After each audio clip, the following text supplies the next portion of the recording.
kita berdoa terlebih dahulu agar pembelajaran kita berjalan dengan lancar dan mendapat keberkahan. Jadi kita minta tolong kepada aku semuanya untuk memimpin doa. Baik, Bu. Baik, kita berdoa.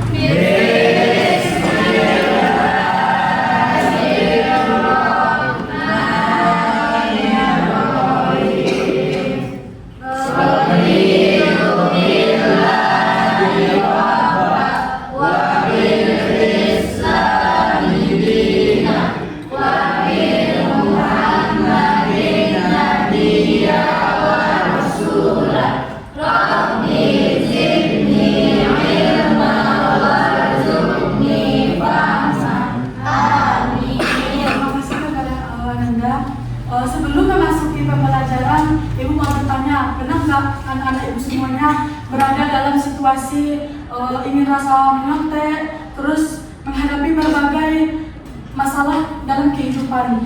Nah, dalam kondisi itu, apa yang Anda lakukan? Gelisah, Bu. Gelisah, Bu. Gelisah. Dalam kondisi itulah kita harus bersabar. Jadi materi kita kali ini membahas tentang sabar. Jadi sebelum kita masuk materi, kabarnya kita harus tahu tujuan pembelajarannya. Jadi tujuan pembelajaran kita itu yang pertama, agar anak ibu semuanya tahu apa itu sabar. Terus yang kedua, agar anak ibu semuanya tahu bisa menyebutkan atau memahami tentang jenis-jenis sabar. Terus yang ketiga, agar anak ibu semuanya bisa menyebutkan dan mengetahui dalil tentang sabar. Terus yang keempat, agar anak ibu semuanya ini tahu apa hadis Nabi tentang sabar dan maknanya. Yang kelima, agar anak ibu semuanya tahu apa keutamaan dari sabar ini dalam kehidupan sehari-hari. Baik, selanjutnya pembahasan materi oleh Ibu Danian dan Ibu Danian. Nah, baiklah, materi kita hari ini yaitu tentang sabar. Sebelum Ibu menjelaskan apa itu sabar, anak-anak Ibu coba perhatikan gambar yang ada di depan terlebih dahulu. Dari gambar tersebut, apa yang terpikirkan oleh anak-anak Ibu semuanya? Sabar. Sedang bimbang, Bu. Bimbang. Bingung. Apa lagi? Galau. Gelisah, Bu. Galau dia, Bu. Nah, betul. Dari semua yang anak-anak Ibu sebutkan tersebut, apa yang anak ibu lakukan? Sabar. Berzikir. Nah, selanjutnya baru Ibu jelaskan bahwasanya sabar itu sendiri adalah kemampuan untuk tetap tenang dan tidak tergesa-gesa dalam menghadapi berbagai ujian, cobaan, serta ketidaknyamanan dan tetap dengan penuh keimanan dan tawakal. Selanjutnya, sabar ini juga dijelaskan dalam Al-Quran surah Al-Baqarah ayat 153. Siapa nih yang bisa bantu Ibu untuk baca ayat? Dia, Daniel, silakan. Dengan terjemahannya ya.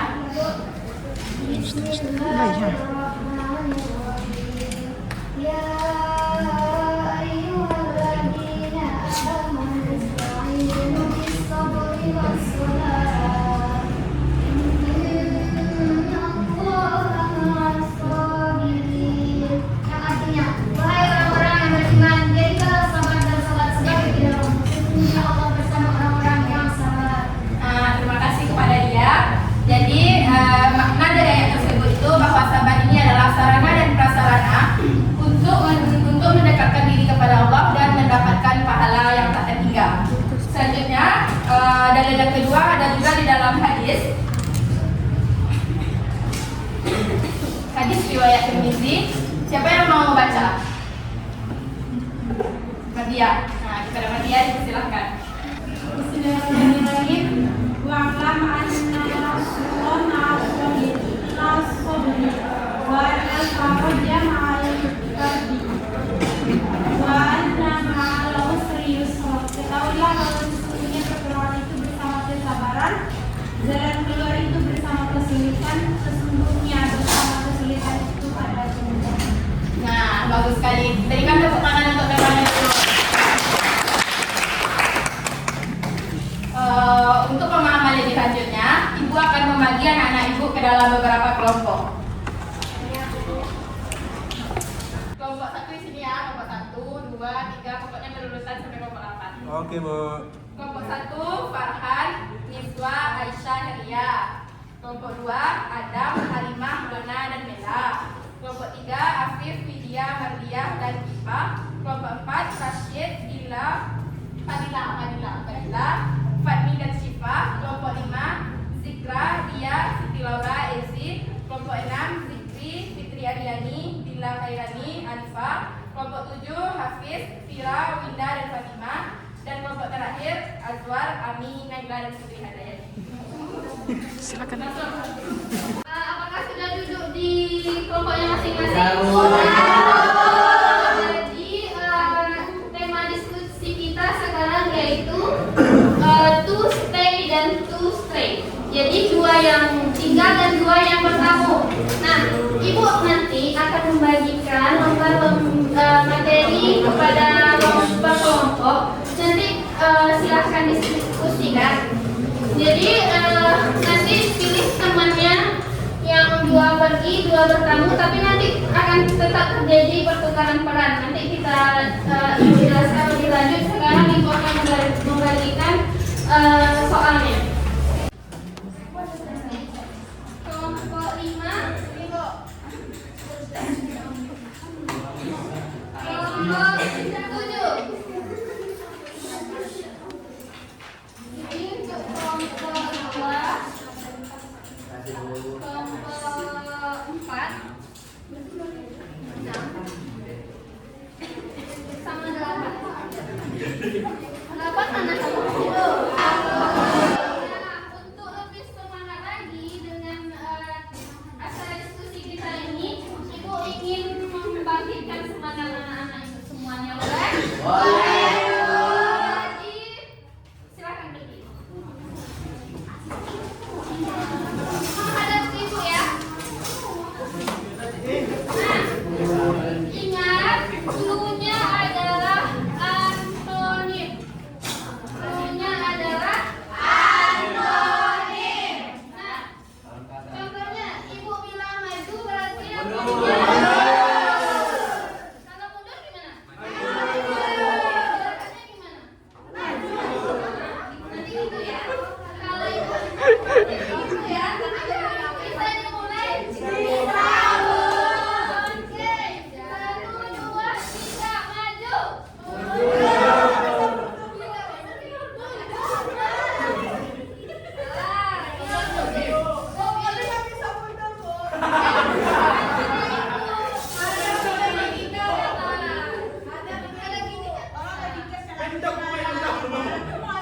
Ingat clue-nya antonim. Oke. Mundur. Oke.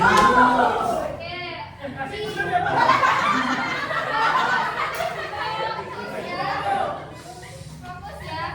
Iya. Ini nanti cepat. Kita kiri, kanan, maju, mundur, maju, mundur, kanan, kiri, Asik salah. maju, mundur, kanan, kiri, maju,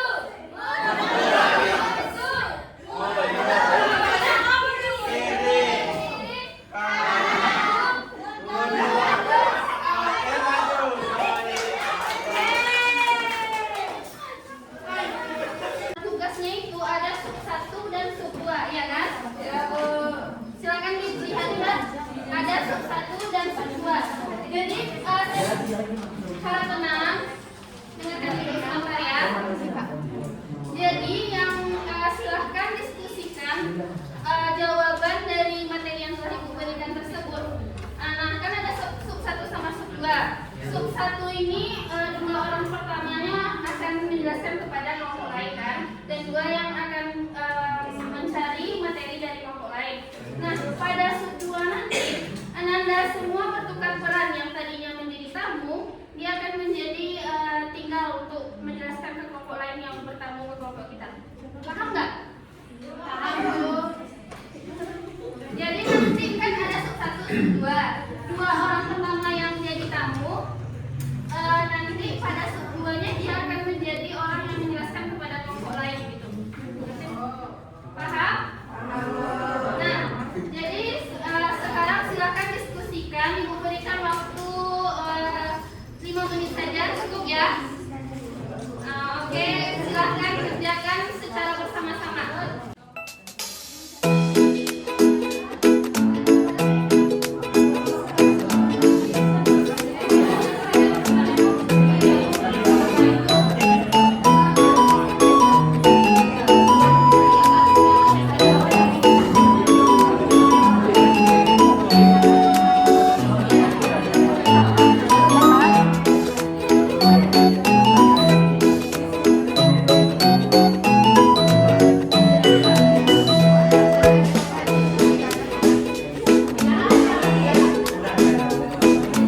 Oke, seperti yang Ibu sudah jelaskan dari awal, kita akan diskusi to stay kan?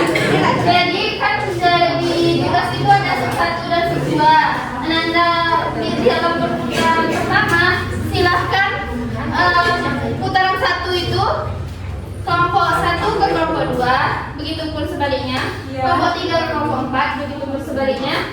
5 ke 6, begitupun sebaliknya, dan ke 8, begitupun sebaliknya. Silahkan cari jelaskan materi dan memberikan materi kepada teman-teman yang bertemu.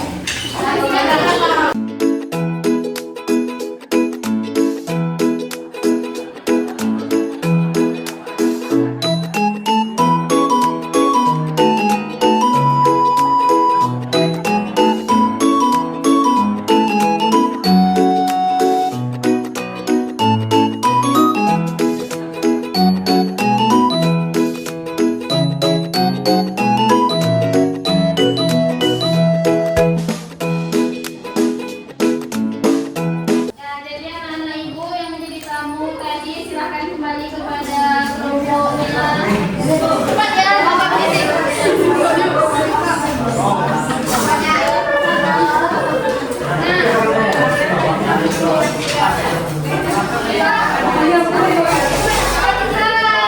Nah,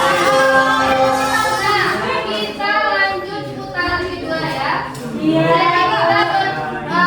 Bertukar peran. Ibu waktunya sudah habis, silahkan kembali ke tempatnya masing-masing. Semuanya sudah duduk di tempat duduknya semua.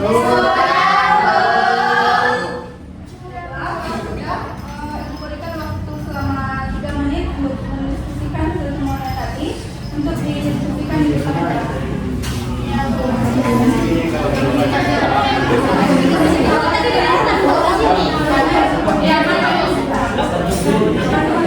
Baiklah, siapa yang mau kita saksikan hasil diskusinya di depan kelas? Ya? Ya, kelompok berapa? Kelompok 5, Bu. Silahkan ya, saksikan. Terima kasih, Bu. Baik, Assalamualaikum warahmatullahi wabarakatuh.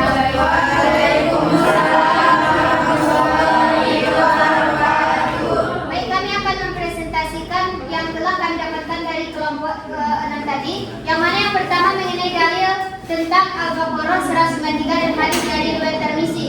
Yang mana tentang kesabaran, ketika kita ada masalah, kita jangan putus asa, perbanyaklah sabar dan juga sholat. Kemudian ada hadis yang mengajarkan bahwa sabar bukan hanya menahan diri, tetapi juga kekuatan spiritual. Hikmah dari sabar ini yang sudah kami dapatkan, yang pertama itu kita akan mendapatkan pahala, kemudian dipermudah setiap aktivitas kita, hati kita akan menjadi tenang, dicintai oleh Allah dan meningkatkan keimanan kita semua. Selanjutnya, dalam sabar ini ada contoh yang harus kita terapkan. Yang pertama, sabar dalam belajar. Seperti misalnya kita mengalami kesulitan dalam membuat soal, kita harus sabar dan terus belajar. Kemudian sabar dalam menghadapi ujian, seperti ujian hidup. Kemudian sabar beribadah dan selalu taat dalam menaati perintah Allah Subhanahu wa taala. Sabar menghadapi teman yang kadang teman ini membuat kita kesal, dan juga sabar dalam menghadapi musibah ketika kita dilanda musibah dalam kehidupan kita sehari-hari. Sekian, terima kasih. Assalamualaikum warahmatullahi wabarakatuh. Terima kasih kepada kelompok 5. Mari kita berikan aplaus kepada selanjutnya. Siapakah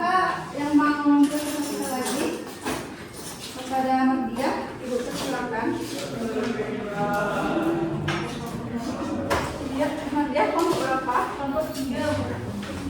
Pada kelompok 3 ada di belakang. Baiklah, kami dari kelompok 3 akan mempresentasikan hasil yang kami dapatkan dari kelompok 4 tadi.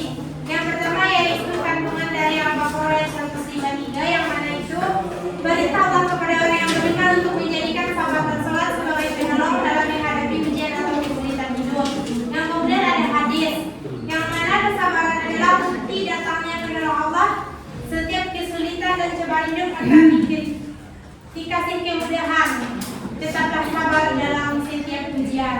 Dan kemudian keutamaan dan hikmahnya. Yang pertama mendapatkan pertolongan Allah Subhanahu wa taala, yang kedua mendapatkan pahala tanpa batas, yang ketiga hati menjadi tenang, yang keempat membentuk pribadi yang taat. Contohnya yang pertama sabar dalam belajar dan sabar dalam menghadapi masalah. Sekian, terima kasih. Saya kembalikan kepada Ibu. Terima kasih kepada kelompok 3. Saya berikan hapus kepada kelompok.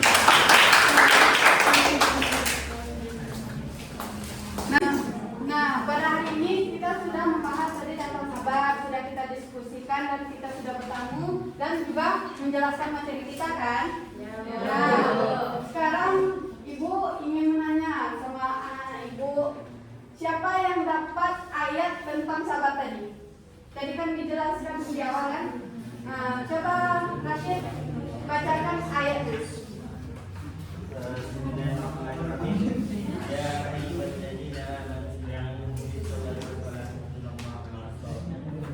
Artinya, wahai orang-orang yang beriman, mohonlah pertolongan kepada Allah. Salat, sesungguhnya Allah beserta orang-orang yang sabar. tepuk tangan dulu. Nah, sekarang siapa yang bisa membacakan hadisnya tadi? Nah, kepada Hafiz. Bismillahirrahmanirrahim. Wa'lam anna an-nasra ma'as sabri. Ketahuilah bahwa pertolongan bersama kesabaran. Wa anna al-faraja ma'al karbi. Dan sesungguhnya perjuangan itu bersama pengorbanan. Wa anna ma'al usri yusra. Dan sesungguhnya bersama kesulitan itu ada kemudahan. Nah, tepuk tangan dulu. Dengan kita mengetahui dari Al-Quran maupun hadis dari Rasulullah SAW, berarti kita harus menerapkan rasa sabar itu di kehidupan kita sehari-hari. Nah, dari tadi kita telah membahas sabar dari pengertiannya, dalilnya, macam-macamnya. Dan sekarang Ibu ingin meminta salah satu dari anak-anak Ibu yang bisa menyimpulkan dari awal sampai akhir. Siapa? Ayo. Nah, kepada dia. Silakan dia. Terima kasih Bu. Jadi pembahasan kita hari ini yaitu tentang sabar, yang mana sabar dalam Islam ini adalah menahan diri dari keluh kesah, emosi dan juga hal-hal yang akan membuat kita terjerumus kepada dosa. Dan dalam sabar ini ada jenis-jenisnya. Yang pertama ada sabar dalam ketaatan kepada Allah Subhanahu wa taala, yakni dengan selalu menjalankan perintah Allah dengan sabar. Kemudian ada sabar dalam menjauhi kemaksiatan, seperti kita menahan diri dan menahan nafsu kita agar tidak terjerumus kepada dosa. Dan ada sabar dalam menerima takdir Allah Subhanahu wa taala dan selalu percaya bahwa takdir Allah selalu baik. Kemudian ada ayat Al-Qur'an dan juga hadis yang mana keduanya menjelaskan mengenai sabar kepada kita. Kemudian ada hikmahnya kepada kita, yaitu dengan sabar kita akan mendapatkan pahala, kita bisa dijauhkan dari dosa dan maksiat, dan juga masih banyak yang lain dari hikmah sabar ini. Dan juga untuk contohnya itu kita hadapi dalam kehidupan sehari-hari itu sangat banyak. Salah satunya kita dalam perkuliahan, yaitu selalu sabar dalam belajar. Sekian, terima kasih. Dengan setelah adanya teman kita yang telah menjelaskan kesimpulan dari awal pembelajaran sampai akhir, Ibu simpulkan bahwa kalian sudah memahami pembelajaran ini. Dan Ibu harap setiap kalian ketika mendapatkan masalah ataupun tantangan yang rasanya sangat sulit untuk diselesaikan, ingat, kita itu ada sabar. Sabar itu ada ganjarannya. Ganjarannya adalah surga. Nah, maka oleh itu Ibu harapkan kepada anak-anak Ibu bisa sabar di kehidupan sehari-harinya dengan cobaan-cobaan yang ada. Nah, dengan telah disimpulkan